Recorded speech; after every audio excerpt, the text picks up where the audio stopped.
రాజేంద్ర ప్రసాద. ఎట్లా పెట్టారు తల్లిదండ్రులు ఆ పేరు ఇప్పుడు అర్థమైంది నాకు. రాజేంద్ర ప్రసాద్ అంటే అర్థం తెలుసా?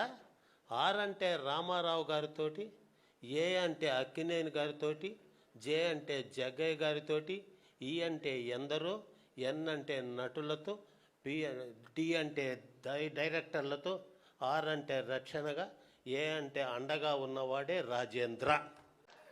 అది అప్పటి తరానికి.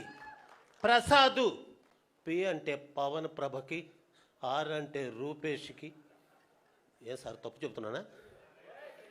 ఏ అంటే అర్చనతోటి, ఎస్ అంటే షష్ఠి పూర్తి సినిమాలు, ఏ అంటే ఆకాంక్ష లాంటి బిడ్డకు కూడా, డి అంటే దేవుడు లాంటి తండ్రిగా నటించిన వాడే రాజేంద్ర ప్రసాద్. ఆ పాత్రకు ఎదురు లేదు.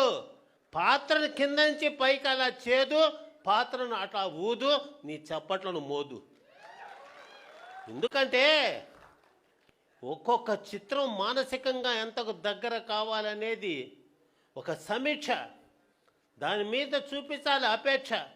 రేపు 30వ తేదీ కోసం నిరీక్ష. నిర్మాతకు ఎప్పుడు ఆ కళగోలో ఆ కనక పరమేశ్వరి తల్లి ఉంటుంది రక్ష.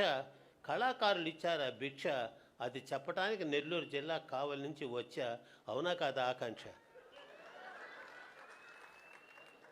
నాకు ఆశ్చర్యం వేసింది ఏంటంటే, ఎవడో ఎక్కడో నిర్మాతను పట్టుకొని వాళ్ళ చేత పెట్టుబడి పెట్టించి, వాళ్ళ సొమ్ముల్ని ఖర్చు చేయించి, వాళ్ళతో నటింపజేసే వ్యక్తులు ఉన్న ఈ సమాజంలో నాదే క్యాషు, ఎక్కడా రాకూడదు క్లాషు, నేనెప్పుడూ కాను ర్యాషు, పాత్రను చేసుకుంటా బ్రెయిన్ వాషు.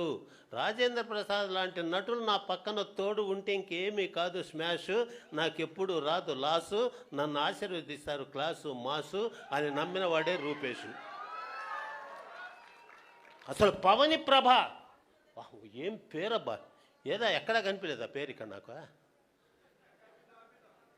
పవని.